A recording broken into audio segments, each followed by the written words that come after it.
Om Sadashiva Samarambam Shankaracharya Madhyamam Asmadacharya Paryantam Vande Guru Paramparam. Om.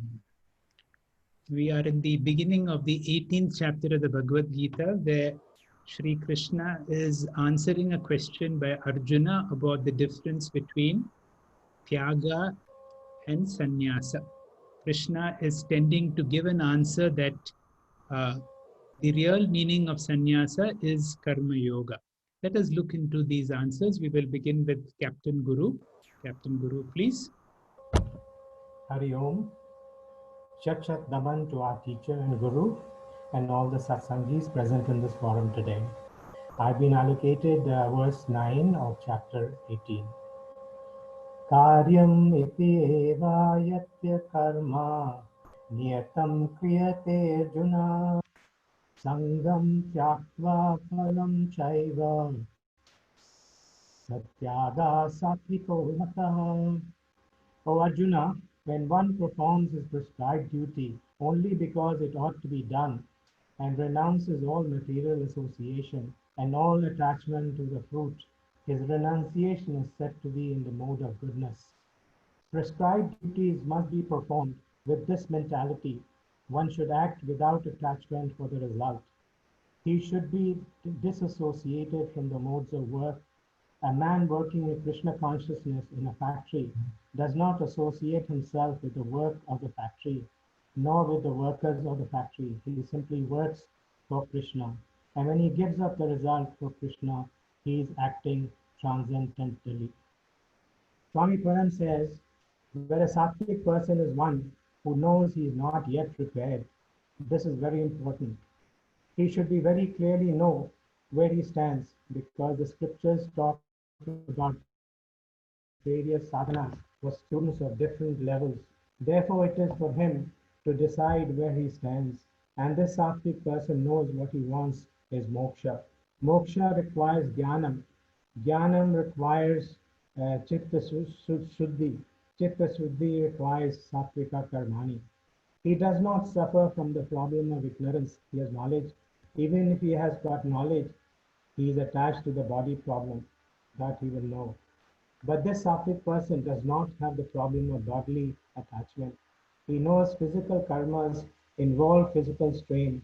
He would not call it a strain because he sees it as a necessity. And he sees the positive benefit coming out of the strenuous action. And therefore, the strain will not appear as strain. Like this, people who stand in Tirupati queue for 14 to 24 hours, it may be a strain, but they value the darshan. The strain will not appear strain. Any means will appear as strain if the end is lost sight of. When the end is kept in mind, the means will never be seen as a pain. And therefore, this sattvic person, how does he think? Karyam iti eva. I have to do karma. Pancha Maha Yajnas. I have to resort not for pleasing the gurus or gods or scriptures for my own spiritual growth that I require. That is why we say awareness is very important. Action governed by awareness will only stand. Any other amount of other people telling you to exercise, one would not. But I should be educated and I should know the value of it. And therefore, Karyam, I have to do iti niyatam karma kriyate. This person takes to activity and his aim is what? Increasing the proportion of sattvic karma. And certainly he has got so many selfish desires. He wants to buy a house, he wants to do this, he wants to do that. These are rajasic selfish karmas also. Not that they come to zero, but the thing is that they are lesser compared to sattvika karmas. And the tamasic karmas, harmful activities, it deliberately reduces. Even in the business that he takes, when such a person gets a lot of profits, there are so many industrial houses. Every sannyasi will pray for the success of the Indian industrial houses. You know why? Their profit is utilized for the benefit of the society. It is not that they want to use the whole thing for their luxurious things. Because sattvic karmas are meant for chitta shuddhi or jnana. These are fundamentals. One should not forget. Sattvic karmas will never produce jnana. They will produce chitta shuddhi. Therefore, until the purification of the mind, sattvic karmas are valid after purification. I should be ready to either renounce or reduce the sattvic karmas, and therefore do not get attached to even karma, even sattvic karma. Therefore, use the sattvic karma as a means. Do not get attached to them as an end. Similarly, phalam chaiva. These sattvic karmas have got twofold benefit. The primary benefit is the spiritual benefit, the inner growth. That is the primary benefit for sattvic karma. And there is secondary benefit, byproduct, a spin-off, that is the material name and fame. The society will say he is a great paropkari. He has done good works. He should be given Padma Shri. One reward should be given. Thus for sattvic karma, there is one mukhya phalam and there is avantara phalam. The example given is when you plant a mango tree for the sake of mangoes. Mango fruit is primary benefit, and there's so many secondary benefits for mango tree. First, water harvesting, it will retain the water, the temperature will come down because one tree retains so much of groundwater. Cooling is a byproduct. Shade you get as a byproduct. Mango leaves if you want to invite a Swami. Purna Kumbha, readily available twigs are there. Earlier it was fewer. And all those things are called Avantara Phalam. Sattvika karmas have got spiritual growth as primary benefit. Karma Yoga Phalam is instantaneous. For Phalam, there is unpredictable future Phalam. Therefore, Krishna says, Sangam Phalam Chaiva Tyaktva. Yat Karma Kriyete Sa Sattviko Tyaga. This is called Sattvika Sannyas. From this sloka, we get a very important corollary. Krishna has defined Sattvik Sannyas as performing the karma without being concerned about the material benefit. If it comes, good. If it does not, I am growing spiritually. So with this, Krishna has defined all the three sannyasas. And we should also note, Sattvic, Rajasa, Tamasic sannyasa is the same as Sattvic, Rajasa, Tamasa, Tyaga. Because in Krishna's vocabulary, sannyas and Tyaga are synonymous. Thank you, Hari Om. Thank you, Captain Guru, for giving Sri Krishna's answer to Arjuna's question, what is the difference between sannyasa and tyaga? Essentially, he says this is a kind of a sannyasa called Gauna sannyasa, where a person is not dressed like a sannyasi, but he is essentially a karma yogi. Jyoti? Yes, sir. Please go ahead. Shri Gurubhyo Namaha. Na dveshta kushalam karma kushalena nushajjate tyagi sattva samavishto medhavi chinna sanshayah. Na dveshta, no hate, kushalam, disagreeable, karma, work, kushale, agreeable, nanu shajate, no attachment. Tyagi, one who renounces desires, sattva, mode of goodness, samavishto, endowed with, medhavi, intelligent, chinna sanshaya, those who have no doubts. Swami Paramarthananda ji illustrates verse 10, 11 and 12 as Sattvika Sannyasa Mahima or glory of Karma Yoga.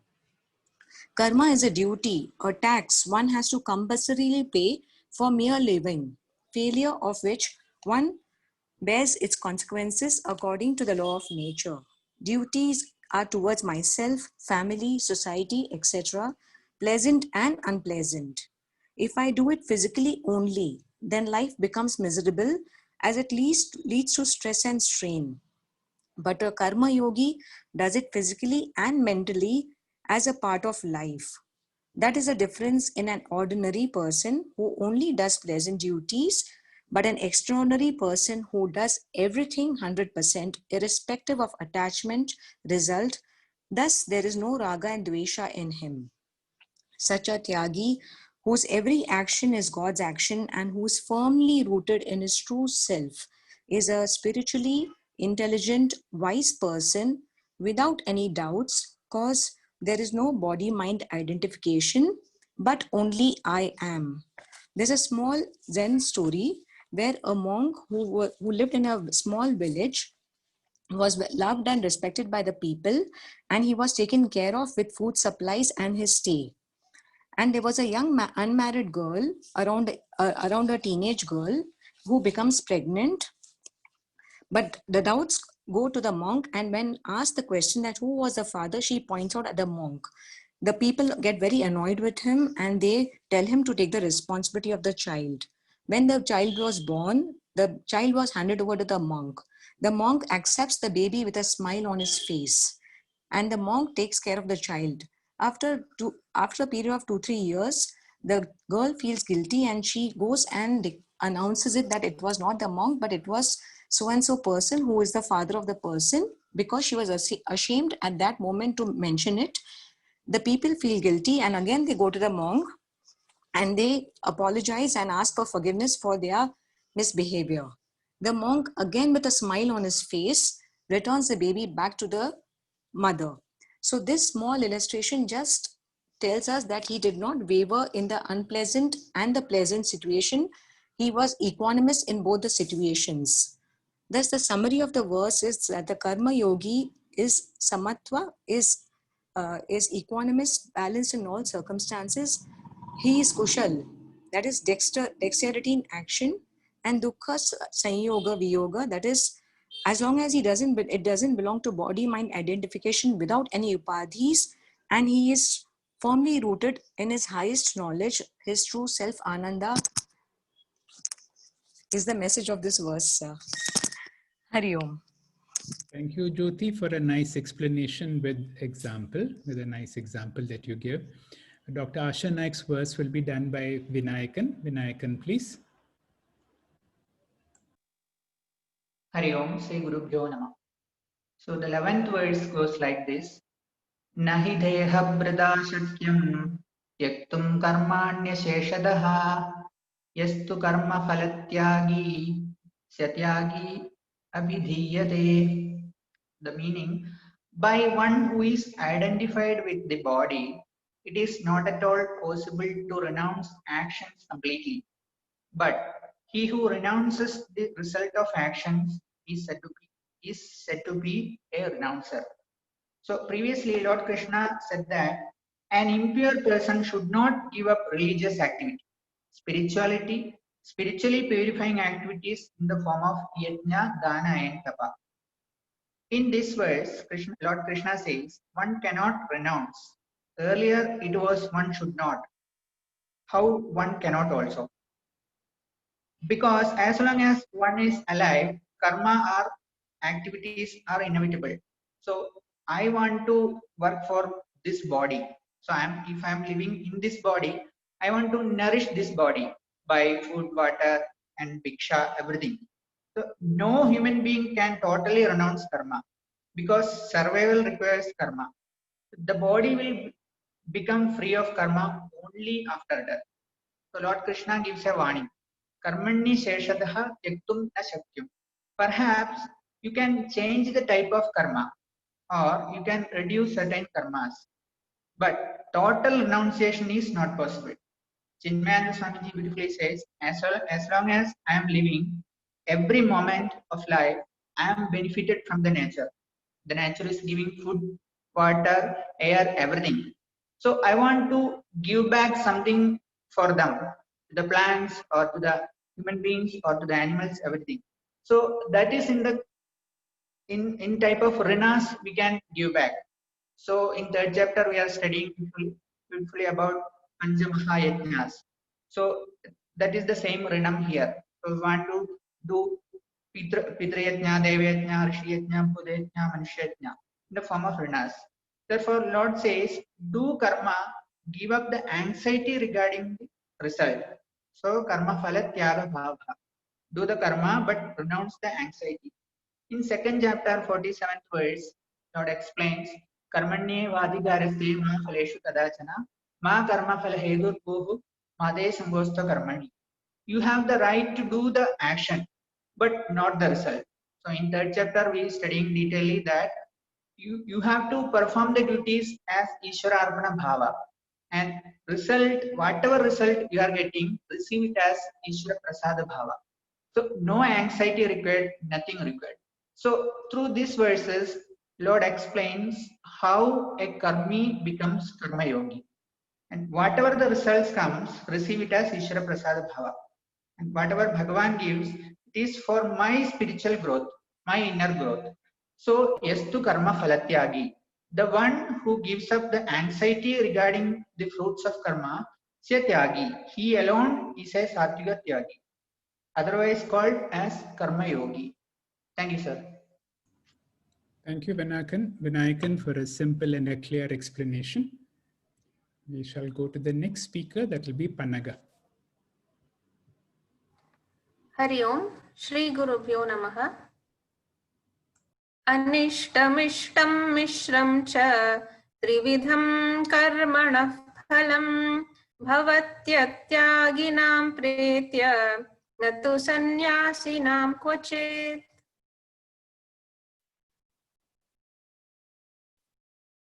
Anishtam, disagreeable, ishtam, meaning agreeable, cha mishram, and mixed, trividham phalam, the threefold result, karmana, of action, bhavati, it accrues, attyaginam, to non-renouncers, pretya, after death, tu na kvachit, but never, sannyasinam, to the renouncers.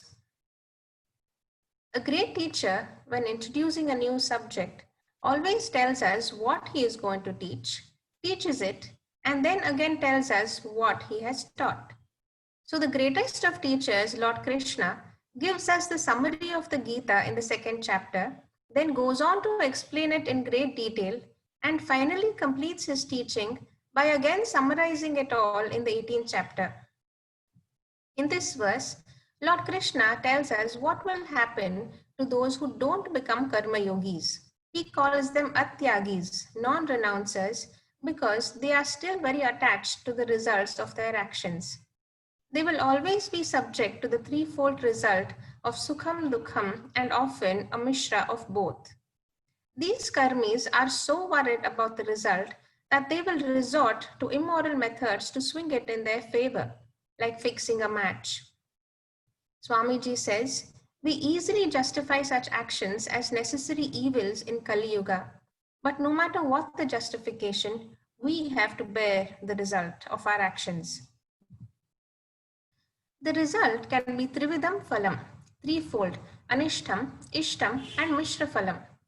Anishtam means Papa Phalam, which we beget because we committed a moral wrong.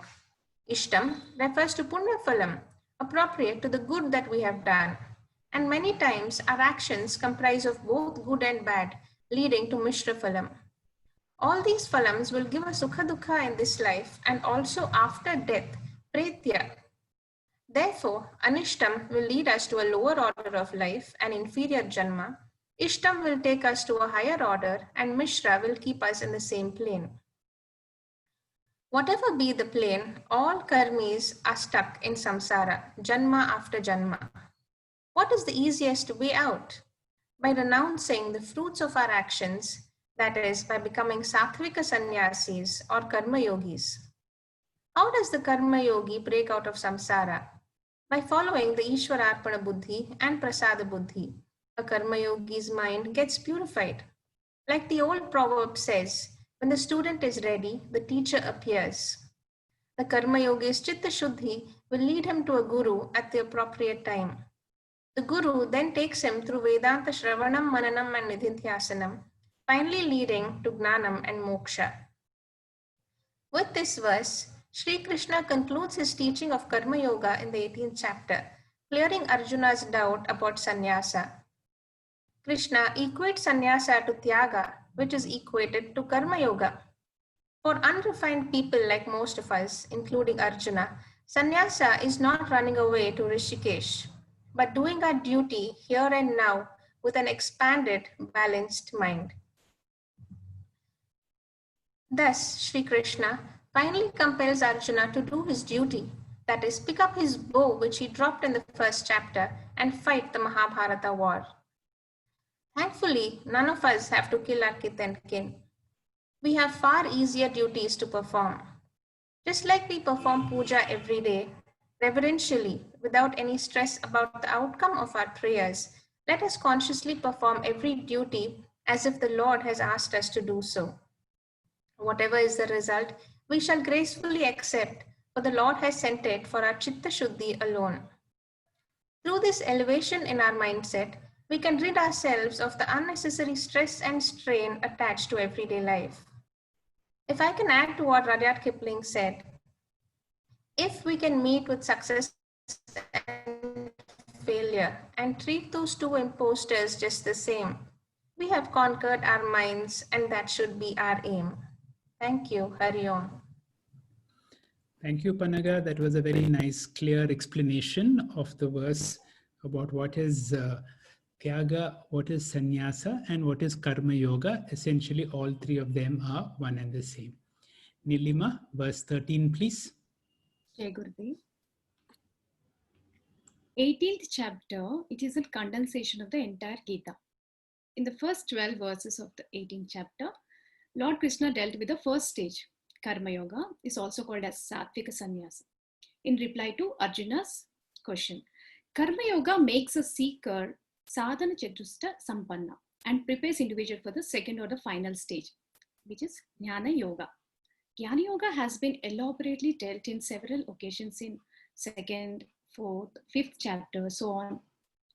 In 18th chapter, from 13 to 17 verses, Lord Krishna gives the essence of Jnana Yoga about knowledge of self, which leads seeker to liberation. Let us chant the verse. Panchaitani mahabaho karanani nibodhame Sankhe krutante proktani siddhaye sarva karmanam.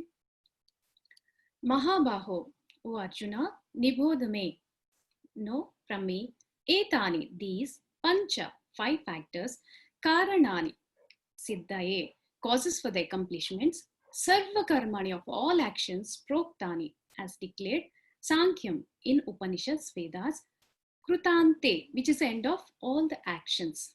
Meaning, learn from me, O mighty armed, these 5 causes for the accomplishment of all the actions, as declared in Upanishads, which is the end of all the actions. Jnana Yoga has got 2 steps. First step discriminates not self from the self, and the second step deals with the identification with the self. Every individual is a mixture of inert, non-self, achetana aspect, and sentient self-chetana aspect. For example, light illumines the room. We know that 2 factors contributes it. One is visible bulb and other is a invisible electricity. So too, body is visible inert fact. We can clearly see body is visible. It is an inert factor. It is made alive, sentient by invisible conscious principle. In order to discriminate self or consciousness from non-self, Pujya Paramarthananda Swamiji, based on scriptures, explains 5 features of consciousness. Consciousness is not part, product, and property of the body. Consciousness is independent principle which pervades and elevates the body. And consciousness is not limited by the boundaries of the body. It's all pervading. Like pot space is a total space. Consciousness survives even after the death of the body, just like invisible electricity exists even after breaking of the bulb. Surviving consciousness is not available for the transactions because of the absence of the medium. These 5 features points towards Brahma Satyam. Through this clear understanding about the self, one can easily discard non-self and come to the conclusion that Jagat Mithyatva Buddhi. For example, these ornaments like bangles, necklace, are just names and forms of gold, which are considered Mithya, as they cannot exist independently without gold. And gold alone is the real substance. So also, we can see in clay alone is real in all the pots. So too, different names and forms exist in the world, but they cannot exist independently without conscious principle. The essence in all of us is one conscious principle, like one sun reflecting in different buckets of water. In Jnana Yoga, after the first step of discrimination between self and the non-self, second step, identification with the self follows. Jivo Brahmaiva Napara. Jiva and Ishvara is one consciousness in essence when their upadhis are discarded by Bhagatyaga Lakshana mentioned in Upanishads. For example, in the equation 4 plus 3 is equal to 9 minus 2. They appear different, but the answer 7 is same in both the sides. So too, in Jiva and Ishvara, the essence in both is same, one conscious principle. Just like water is same in both wave and ocean, differ only by the name and form. When we show our childhood photos to our friends, we exclude the space and time and we retain the same life principle and just convey that that person alone is me. We claim sometimes, this dreamer and sleeper is me. This is our daily experience in a waking state. We discard the space and time. It is the same consciousness pervading all the three states. What space is total space? Jivo Brahmaiva Napara. So, in order to know our true nature, self, consciousness principle, which is akarta and abhokta, non-doer and non-enjoyer, one need to know clearly what is not self, who is karta and bhokta of actions. All actions, they come to end when the knowledge of the self dawns. Following verses 14 to 17 deals in with not self, anatma aspect, the 5 factors, Annamaya, Pranamaya, Manomaya, Vijnanamaya, and Devtas, which are constituent parts in the all actions. Jai Gurudev. Thank you, Nilima, for giving us an overview of Jnana Yoga. This is the style you will see throughout in the 18th chapter of the Bhagavad Gita. Krishna alternates between Karma Yoga and Jnana Yoga, summarizing them through different aspects. So now we are looking at Jnana Yoga part, and our next speaker will be Pallavi. Pallavi, please go ahead. Hari Om. Adhishtanam tatha karta karnancha pragadvidam vividascha pratyakishtaha devam chaivata panchamam. In this shloka, Krishna first enumerates the 4 factors in the form of the 4 koshas, known as Annamaya Kosha, Pranamaya Kosha, Manomaya Kosha, and Vijnanmaya Kosha. These 4 koshas are required for every action of the manifested form. Now, the word meaning of the shlok, Adhishtanam, means Annamaya Kosha, which corresponds to the body or the anatomical parts of the personality, which is the physical, visible, manifested Atma, or in simple terms, a human being. Vividdaha cha pratyakshcheshtate means many and varied physiological functions known as Pranamaya Kosha. The physiological part consists of the bodily functions. Mere anatomy does not make a living being. In a dead body, all the anatomy, the physical parts are there, but the physiological functions have ended. For example, if you keep your hand in front of the nostrils to find out whether breathing is functioning, that is the physiological attribute. Similarly, pulse and digestion, circulation, they all come under physiological functions. Anatomy and physiology is mutually dependent. If physiological function is there without anatomy, one cannot function. If anatomical parts are there without the physiological functions, then the body is non-functional. Pratyagvidhanam cha karanam. The third factor is the Manomaya Kosha, consists of the mind and the sense organs. So Pratyagvidam means different types of organs, the eyes, the ears, the nose, the skin, all of them correspond to the psychological or emotional personalities consisting of love, passion, jealousy, hatred, anger. In fact, these emotions are driving us into a lot of regular and daily activities. Tatha karta, the doer. The 4th factor is the Vijnanmaya Kosha, the karta. It is the thinking, rational, deciding authority. Intellect alone has to decide what I should and what I should not. For instance, at work, when my boss is criticizing or getting angry at me unnecessarily, then the Manomaya Kosha gets wide and angry, and I feel like shouting at my boss.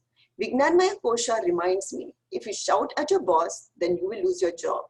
So I have the feelings, but I quietly absorb it. So Manamaya Kosha is overpowered by Vijnanmaya Kosha because I have to retain my job to support my family. I may curse the person in my mind, but will not exhibit the same feeling outside. In fact, due to the conflict between the Manomaya Kosha and Vijnanmaya Kosha, we have got so much internal pressure. They say that in Japan, the director statue is kept in one of the rooms, and whenever the employee is unhappy, he can go to that room and he can do whatever he wants to the statue, at least feel some relief like effigy burning. Panchamam, which is the fifth, Atra amongst these. What is this fifth factor? It's definitely not Anandmaya Kosha, because when Anandmaya Kosha is active, Karana Shariram is inactive. We become passive and we go to sleep. Cha Iva Daivam, and the presiding divinities or deities. Therefore, the fifth factor is Daivam, known as the Adhishtanam Devata. According to the scriptures, every organ has got a presiding deity. Lord Surya is the presiding deity for the eyes. For the mind, the presiding deity is the moon. For the hand, the presiding deity is Hastaryo Indra. All the presiding deities put together are called Daivam. So without the blessing of God, no organ can function. Daivam cha atra panchamam. Daivam, the divine principle, without those grace, these organs cannot function. Therefore, the four koshas plus the presiding principle is known as Hiranyagarbha. Hari Om. Thank you, Pallavi. That was a nice and a clear explanation of the 5 factors which are responsible for any action. So it's Annamaya Kosha, Pranamaya Kosha, Manomaya Kosha, Vijnanamaya Kosha, and certainly not Anandamaya Kosha, but it should be the presiding deity as well explained by you. With that, we finish the 6 verses for today, and we will go by our usual practice of a 30-minute quiz. And so our 30 minutes starts now. I have got about 8 verses ready, and the pattern is going to be like this. I will request Venkatesh Prasad to read the verse for us. And once you hear the verse, you should tell me from which chapter and what is that verse trying to explain to us. So the first one, Venkatesh, please read. Sri Bhagavan Uvacha Asamshayam Mahabaho Manodurnigraham Chalam Abhyasena tu Kaunteya Vairagyena cha Gruhyate. Time over. Please tell us, where did this verse come? Chapter number 6. 6th chapter. Atma Samyama Yoga. Very good. And what is the verse trying to say? It's difficult By practice. But it can be done by Vairagya and practice. Who is that? Avinash. Very good. That is right. So we are talking about the difficulties in meditation, and Krishna is answering that through practice, through Vairagya, it is possible to control the chanchalatvam of the mind. The next question is, there are in the Gaudapadacharya's Mandukya Karika, they have given 2 more factors which are obstacles to meditation. What are the 4 obstacles to meditation? Sleep. Okay. Mind and position of the body. So one is sleep. Ego. Vikshepa. Ego, yeah. No. Vikshepa. Chanchalatvam. Chanchalatvam is one. Sleep is the second one. There are 2 more. And too much addiction. Vikshepa. Yeah. Too much addiction. What is that called, Dr. Memory Kashayam. Kashayam. Kashayam, no, is something else. What is Kashayam? Kashayam is rope. Is of the mind? Vikshepa. See, Vikshepa is Chanchalatvam. Vikalpa, Smriti, Nidra. Yeah, correct. That sleep has already come. So sleep has come, Chanchalatvam has come. 2 more words have been already given the answer. Somebody has said Kashayam, and the other one is... Rasaswadam, sir. Correct. Rasaswada. Can you explain what is Rasaswada, Komal? So that is getting addicted to the Absolutely. doing meditation for the sake of Enjoyment. the enjoyment you get out of it, but not for the ultimate purpose. Correct. Ultimately, you get to enjoy. It becomes an addiction that is called the Rasaswada. And what is Kashayam? So it is the bitterness. bitter repressed thoughts which come back. The psychiatrist. Go.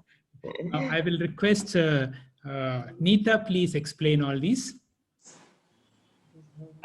So there are 4 types of obstacles. One is laya. Laya is when you you feel sleepy during your mind is dull, and this Gaudapada explains is because of overeating or a growling stomach, or you have not slept the previous night, or that's why you feel sleepy during that time of meditation.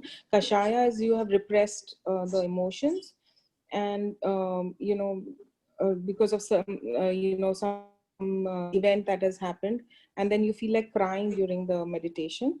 Then Rasa Swada is you get attached. We have seen this many times during our classes, that we keep saying that we get attached to the process of meditation, and somebody disturbs us during this time, we get angry. So the whole process is lost. We identify with our body and a process of Vikshepa is the wandering and restless mind, and Arjuna says this is what this is his problem.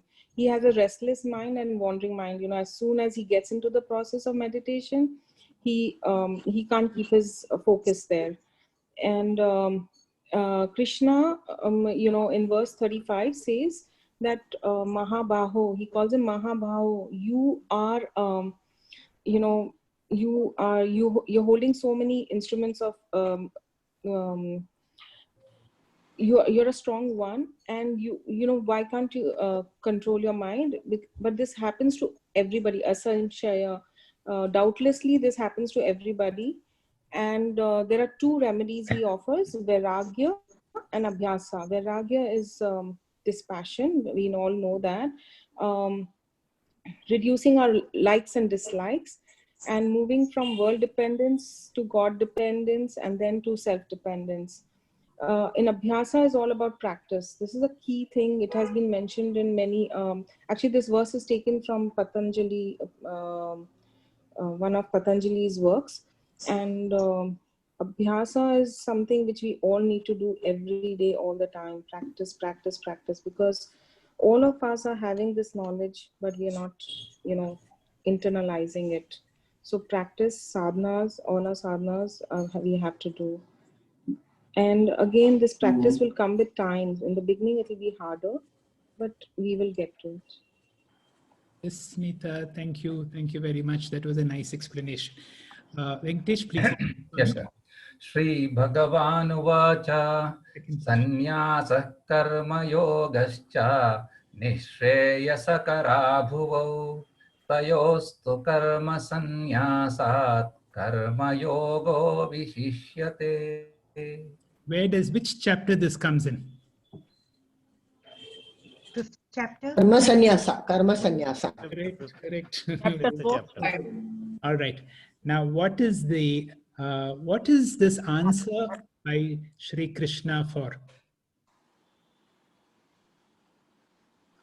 Evidently, he is answering a question. What is the question by Arjuna? He wants to know the difference, which is the better, whether it is karma sannyasa or karma yoga. Karma yoga is better. No, that is the answer given, but the question is that, I think. Yeah. Sannyasam karmanam Krishna. What is the answer that Lord is giving now? In both of these, karma yoga is better. You should do action by renouncing the result. Action done by renouncing anxiety and result. Is sannyas, karma sannyasa. Are you here? Sir, Krishna is telling karma yoga is better than karma sannyasa. Yes. Karma yoga is better than karma sannyasa. Leaving the action, neglecting the action, from doing karma is better than that. Yes. Dr. Vishwas, are you here? Yes, I am here, sir. Am I audible? Yeah, please, can you tell us what is Arjuna's question and how this relates to how this answers Arjuna's question? The beginning of the chapter. You're a little faint. Can you come closer? Is it better now, sir? Yeah. Okay. The chapter begins with confused Arjuna, who starts asking Krishna, in the previous chapter, you yogam shamshasi. So you have praised yoga a lot, but you have praised sannyasam sa samshasi. So you have praised sannyasa marga also. So now in the middle of the battle where Arjuna is a little confused, he is not in a position to take a decision and take the meaning of what Krishna has been telling to him. So he is there, he is standing and he's telling, decidedly tell me which is the better of the two. So that is the question for which Sri Krishna had to answer. So Bhagavan Vacha Sannyasam Karma Yogascha Nishreyasa Karorubhav. So here Krishna is telling about the final goal.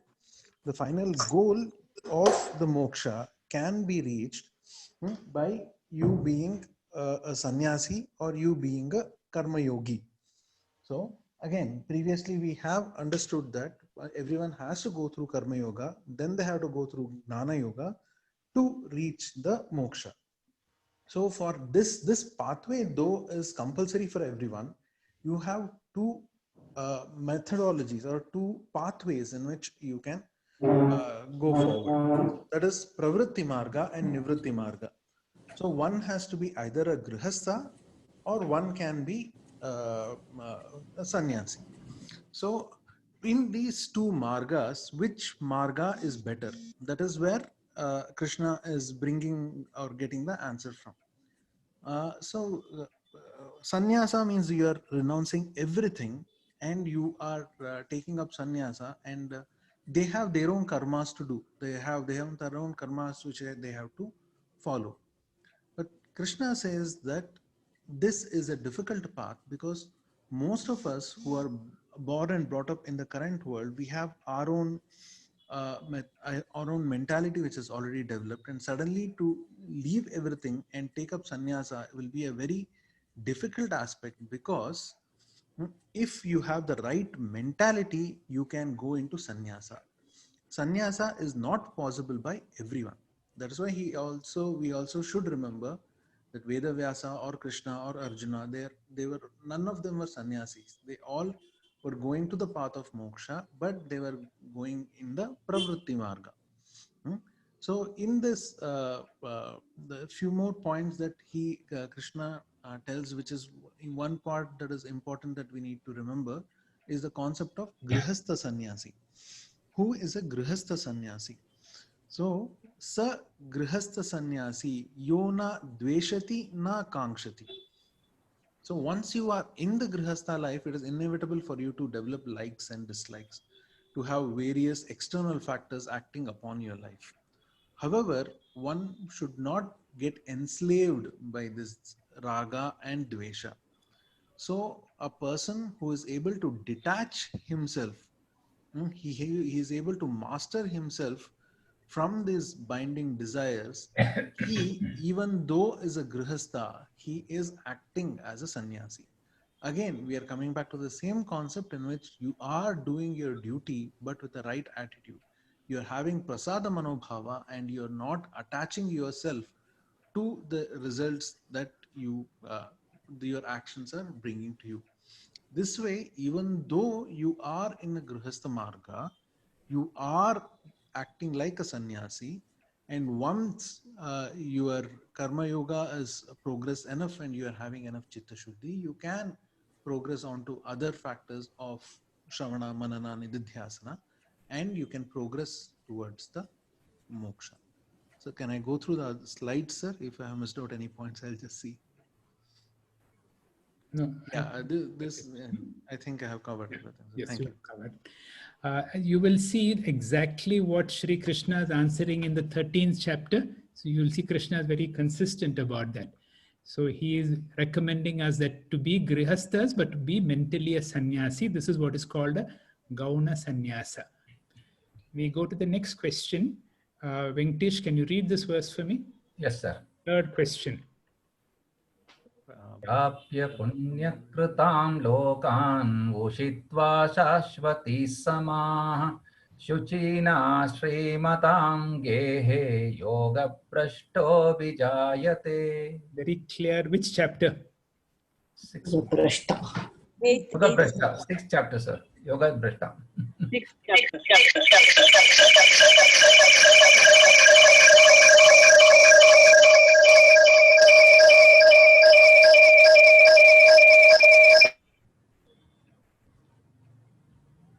All right. Very right. There only it is written, sir. Written there, yeah.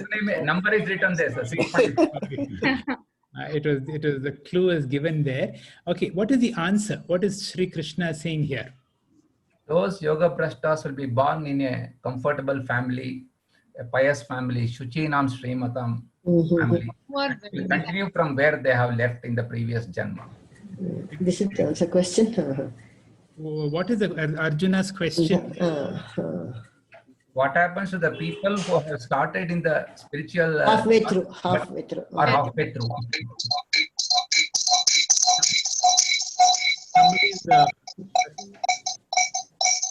There's someone's problem. Somebody's noise. I know. All right. And this is the answer. Suchinam Shrimatam Gehe.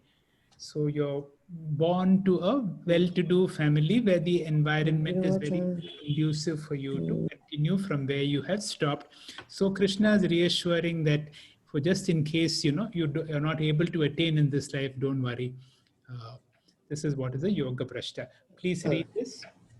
Maya tatamidam sarvam jagadau yatta murtina matsthani sarva bhutani nachaham teshvavasthitaha. Chapter? Maya tatamidam. Ninth chapter. Okay, Sukanya will be in silence from now. Okay, all this. We'll ask you specific questions, Sukanya. All right, this is the 9th chapter. And who would like to explain this and what is so special about this particular verse?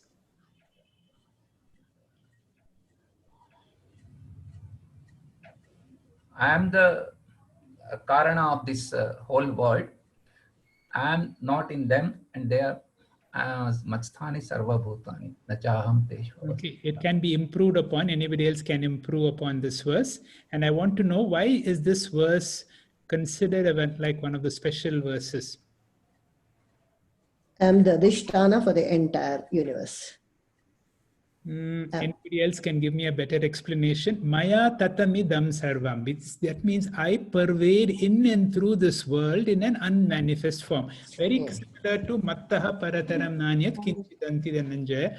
My sarvam idam protam sutre manigana eva. The first line is very simple. The second line is a problem.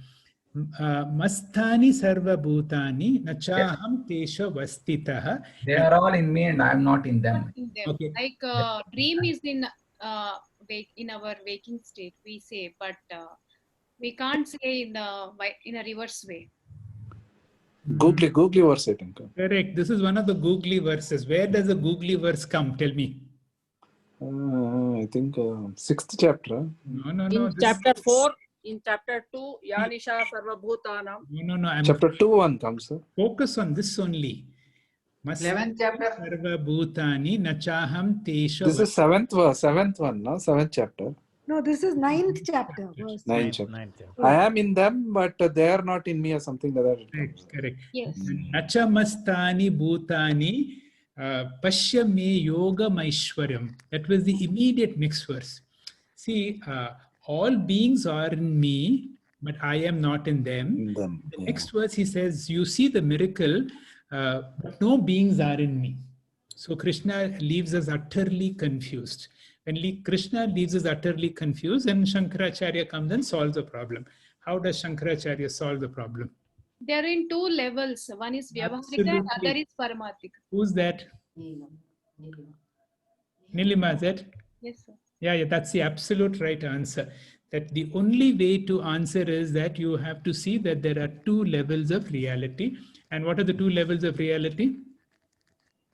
Vyavaharika sattva and Paramarthika sattva. Absolutely. From a Paramarthika angle, all beings are in me. So we are talking about from Vyavaharika and Paramarthika. When you go from Vyavaharika and Paramarthika, you will be able to resolve this. And that was the key sometimes for all these googly verses. That should be the approach to answer these questions. Because all beings are in me. Because just somebody mentioned about this dream example. I think Dr. Sandhya or Nilima. Nilima only mentioned about the dream part of it. Yes, sir. Yeah. Shall we proceed to the fifth question? Yes, sir.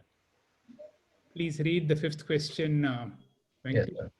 Jnana chapyanye yajanto mamupasate yekatvena pruthakvena bahudha vishpato mukham. Chapter? 9, sir. 9, sir. Very good. It is in Dr. Aksha, you're right. 9th chapter. So, Dr. Aksha, please tell me, what is this? Ekatvena is Ekarupa, a Prithak distinct Ekarupa. Then Bahuda is Vishwarupa. And then Rupa. By the Jnana Yajna. What is Ekatvena? Advaita. Correct. Ekatvena is Advaita. Pratak is distinct. Different vibhutis. Dvaita. Bahuda Vishwato Mukham is Vishwarupa. So, Jnana Yagnena Chapante Yajanto Ma Upasate. What does the first line mean? People will worship me through Gnana Yajna. Correct. Yajantaha. All right. Dr. Sundar, can you elaborate on this? So the first and second line are referencing to the Ekatvena here, which is Advaita Bhakti or Arupa Ishvara Bhakti. So it is talking about three type of bhaktas here. And of those who worship the Arupa Ishvara, they follow Jnana Yajnena. Jnana Yajnena. Yes, there are others who through Jnana Yoga worship me as Rupa Ishvara. So that is one portion. And then Prithaktvena is, like you said, sir, is Ishta Devata Bhakti or Ekarupa Ishvara Bhakti. And Bahuda Vishwato Mukham is this varied universe as the Vishwarupa Ishvara, which is the stepping stone between the Prithaktvena and the Ekatvena. Correct. Very importantly, we brought in the stepping stone concept. Dr. Sundar, can you elaborate on what is the stepping stone that we are talking about?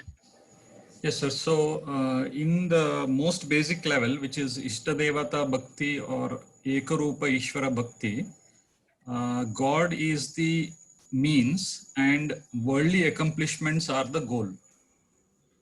The problem with this approach is everybody is interested more in the end and not the means. So I am always interested in the end, which is the worldly accomplishments, and my samparka with the Lord is only as a means. So it is not Ananya Bhakti. It is there, not there.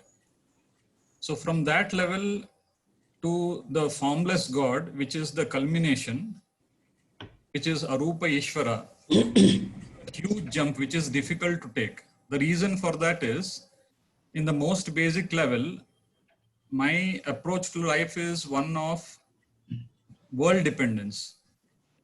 Because I am using God only as a means, the world is the end. So I believe that all my needs are fulfilled from the world. So I have Raga Dvesha kind of approach to the world. And so by bringing in Vishwarupa Ishvara as the stepping stone, Krishna is actually trying to reduce the Raga Dveshas. Because at the highest level, Arupa Ishvara, the Raga Dveshas have to become zero. How Vishwarupa Ishvara Bhakti reduces Raga Dveshas is, in Vishwarupa Ishvara Bhakti, Lord says that everything is God alone. Everywhere at all times there is God, God alone, as given by the verse Matta Prataram na anyat kinchidasti dhananjaya. So if everything is God, how can I have raga towards something and dvesha towards something?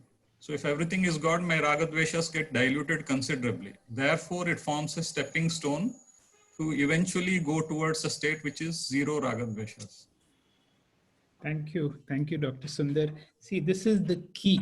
The key is, as long as I see things as mine and not mine, it is very clear. All that is me and mine, I like. All that is not me or not mine, I have lower levels of liking, or I can dislike.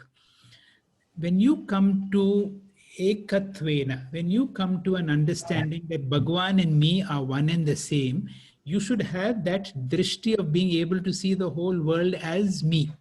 And so there is a stepping stone sadhana is where you be able to recognize everything in this world as God.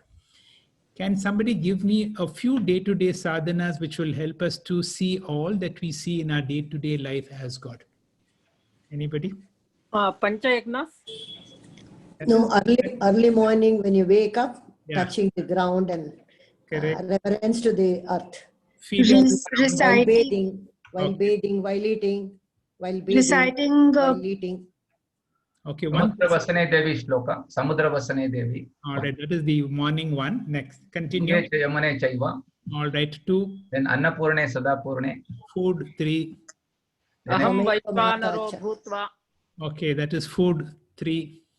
Tvameva Mata cha Pita Tvameva. That is the Guru. Guru. Matra Deva Bhava, Pita Deva Bhava. Saragre Shri Lakshmi Karmule Saragre Vaste Lakshmi. In night, Ramaskandam Hanumantam. See, all the 5 elements you should be able to see, which is Rasoham Apsu Kaunteya. Each time you drink water, feel God's presence. Prabhasmi Shashi Suryave. When you see all the elements, and then we have Ashtamurti Brid Deva Pujana. All the 5 elements, sun, moon, and Puman, all the beings I should be able to see as God. So each of us find our own way, because this is a very important stepping stone. That is the importance of the Vibhuti Yoga and Vishwarupa Ishvara. Gradually our dislikes for everything in the world should go, because I need to see myself in everything in the world. And when you see yourself in everything, then the likes and dislikes disappear. The next question, Venkatesh, please.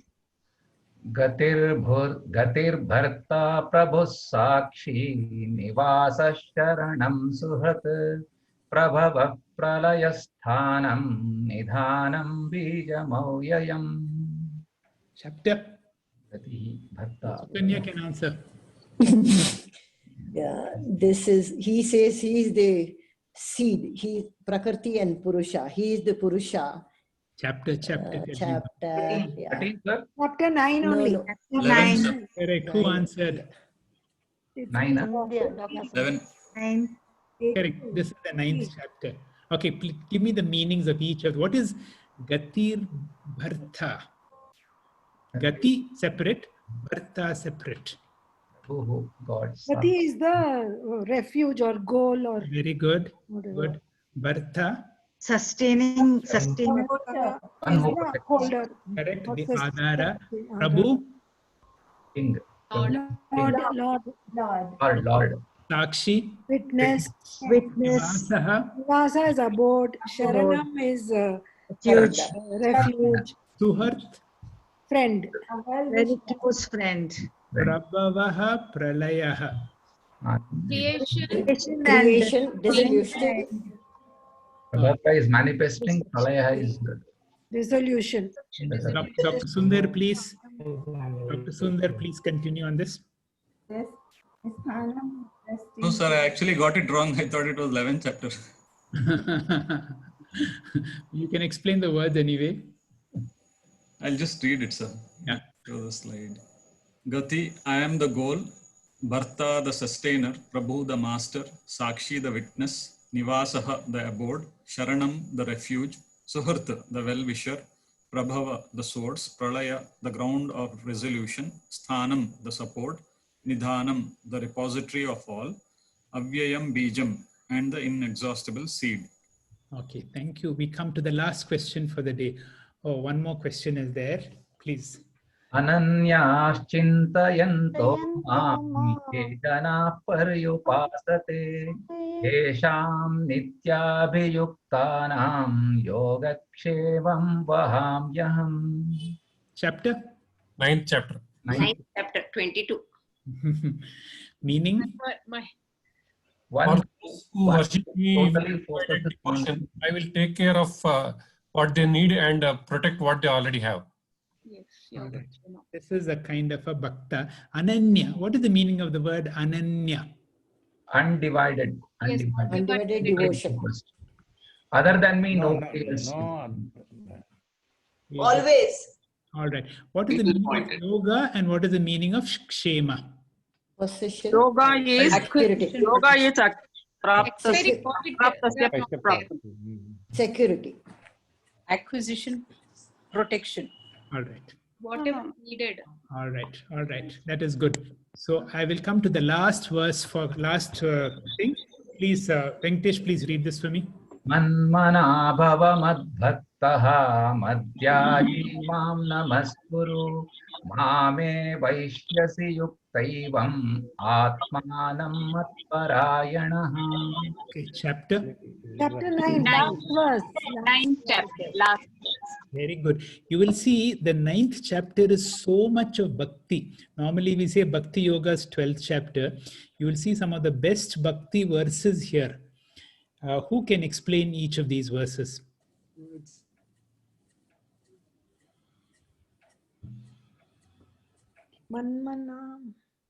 Manmana is keep me in mind, think of me. Madbhaktaha, be my shishya, my disciple, or my bhakta. Madhyaji, work for me and worship only me. Mameva ishyasi. I am the only yuktaivam atmanam matparayana. Vindhya, are you there? Yes, doctor. Am I audible? Sure. Please explain. So in this verse, you start with devotion, and these are the 5 conditions to bhakta. And it starts with Mad Bhakta Bhava, which is developing devotion to the God. And then you move towards surrendering God and realizing that He is the ultimate goal. And that is Mam Namaskuru. So in the process, you have Matparayanaha, which is making God as your ultimate goal. And then Manmana Bhava, which is not losing sight of God. So it is easy for us to think and do other things, but we need to realize that God is the goal, our ultimate goal, and we shouldn't lose sight of that goal. Are you able to see the slide? Sorry, doctor. Yes, doctor. No, Madhyaji Bhava. Oh, sorry. Madhyaji Bhava is, so that is not losing sight of God. That is about that. That is Manmana Bhava. Oh, no. It's about converting every moment of your life into a purificatory. Vindhya, I'm going to ask you a question. Yes, doctor. The same verse comes elsewhere in the Bhagavad Gita. There is that same 80%. 18th. The chapter 18. Matkarma last sloka, sir. Matkarma manmana bhava. 18th chapter. 18th chapter. Can you, Venkatesh, can you read the 18th chapter and see the similarity between that and this? Manmana bhava. So this is the same thing. Yeah, but this is the same verse of the 18th chapter, verse 65. Yes, 1 minute. I'll just check. Mat karma krin mat paramo. Yes, sir. Same sloka, sir. No, it's not the same. But towards the end, no, second line is different. Madhyaji mam namaskuru ame vaishyasi satyam te pratijane priyosi me. This is the 65th verse. So 65 and 66 is the concluding teaching. So Bhakti comes and Jnana comes in the 18th chapter. So that shall we conclude class today?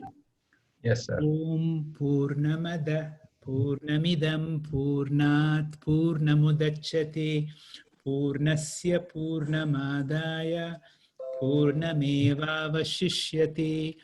ॐ शान्ति शान्ति शान्तिः